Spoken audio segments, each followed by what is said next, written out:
The church is not a department of state, and the state shouldn't make itself into a kind of church, which is sometimes our temptation in America with all our rhetoric about the city on a hill. The book examines in various contexts the relationships that create cultures in conversation with the Catholic faith. Pope John Paul II saw the need to address cultures as such, societies as a whole. He was interested always in seeing how we could foster cultures that are more gospel-friendly, because if we had that, many institutional problems, and individual problems as well, would take care of themselves. Evangelization, which is the technical term of introducing people to Christ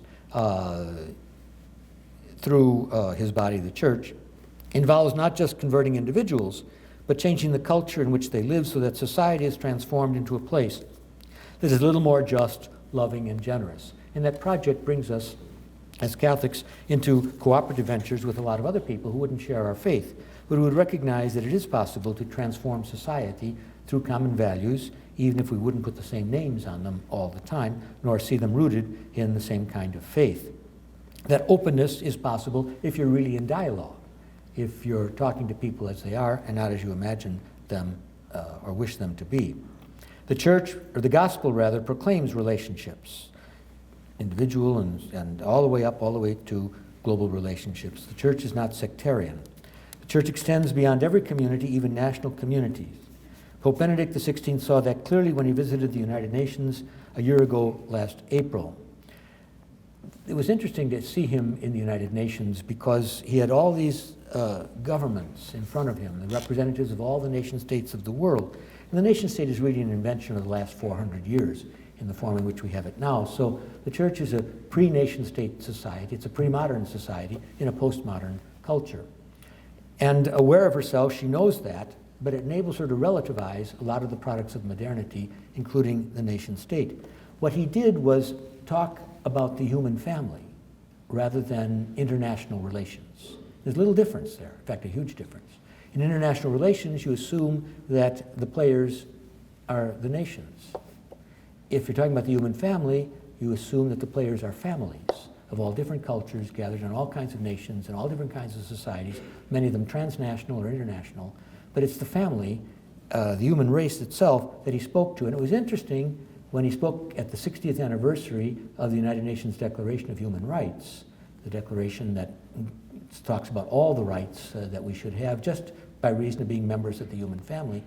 He said that part of the responsibility of the United Nations organization is not just to make peace among nations, which is why it started at the end of the Second World War, as you know. That's important.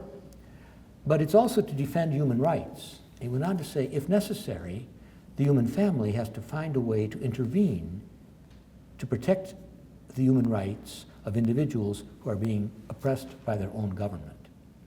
That was never in the UN Charter, because it's an open invitation for the human race as a whole to look at some country that's oppressing its citizens and say, stop doing that.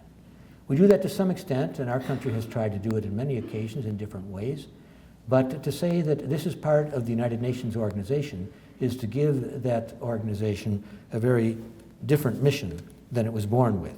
And they accepted it well. They said, we'll talk about it. Well, that's how they accept everything well. We'll talk about it. We'll have a dialogue about it. So last October, they did have the beginnings of that dialogue about what happens when, because we belong to the same family, you can't say, well, just because they're members of this sovereign state, other states have no right to intervene. How do you intervene in such a way that you don't break international law? We started that really with the Nuremberg trials, when we expanded the international law to talk about crimes against humanity in order to have some legal basis for trying men and some women who were in fact following the laws of their own country. And so they invented this crimes against humanity, which has been part of international law ever since. That was troublesome to a lot of lawyers, including John Kennedy, who said that, he agreed with the goal of the Nuremberg trials, but he says there's no legal basis for it. So they created a system of jurisprudence that enabled people to go beyond the nation state and say there are obligations that are ours by reason of our humanity, whether or not our country respects them. In fact, especially if the country does not. So the nation state is not nearly as important as the global human family. That's the sense of universality, of Catholicity, of global solidarity that the Church has been proclaiming for a long time, but particularly in our generation and just before. Unlike national identities, all of the great faiths are global. If we can cooperate on a social level, even though we aren't going to believe entirely the same things, then the world will be a more peaceful place. And as we move towards a global society and a global culture and global economy, the identity that is ours as believers is going to become more important, not less, because it's more universal than the identity that is ours as citizens of any particular quite limited nation state, even one as important as our own. Using our faiths, we will be able to create a sense of identity if we enter into real dialogue that transcends other divisions. The differences between religions will still remain, but along with a sense of mutual respect comes a conviction that religion can never again be used to justify violence in any circumstances. That again was something that Pope John Paul II tried to make very visible in calling together the heads of all the different religions at Assisi twice, not to pray together. That would not be to respect one another's conscience. The differences are too deep. But to watch one another pray, to have one group pray and others assist with respect, but not joining in that prayer, because you have to respect the differences of consciences. But nonetheless, the common goal then of mutual respect will prevent that religious conviction ever to be used as a justification for violence against anyone else. With that kind of dialogue, we will become peacemakers, even with differences and quite fundamental disagreements. In this sense of mission, people act at various levels in the church and in society, but evangelization is always a global vision with actions that take place in homes, in parishes, in cities, and in countries, and in continents. Believers live their lives. Religion is integral to that life, but people aren't always thinking about it theoretically. Now, religion is not a matter of choice so much as it is a matter of habit. When I was growing up in Chicago, every Sunday morning we didn't ask, are we going to go to Mass this Sunday? We were Catholic, we went to Mass, period. Nobody ever questioned it, nobody ever asked, and not one of us would dare to say, I'm not going to Mass today.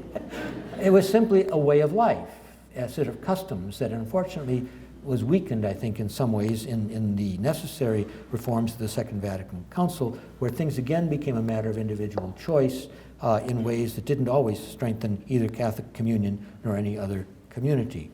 When people build their lives, they make choices at times, but much of it is simply habitual. And if you have good habits, you'll be saved from your own individual evil inclinations at times. If you don't have those good habits, and each time faced with good and evil, you have to make a choice, too often you won't choose what is truly good. People live their lives, they live their faith. They go to Mass regularly, they do their best to build up their family and contribute to society.